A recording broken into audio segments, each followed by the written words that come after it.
бодож байна. Тэгээд одоо гадаад дэлхийд даяар одоо маш хүнд нөхцөл байдалтай байна.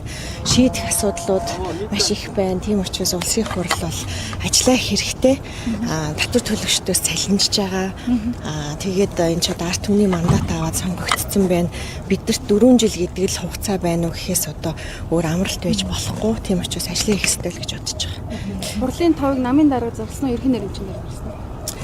Би яг хинэн заалсныг мэдэхгүй нөгөө групп дээр л мэдээлэл тавьсан байсан. Хэлцэг асуудал дээр ганцхан гэж байгаа юу? Тийм юм ирээгүй. Тийм мэдээлэл ирээгүй. Гэхдээ өнөөдрийн одоо үүсэж байгаа энэ улс төрийн нөхцөл байдлыг л ярих байх гэж тийм хүлээлттэй. Таны хувьд засгийн газар тогтвортой байх хэрэгтэй гэдэг дээр санал нэгдэж байгаа гэсэн үг үү?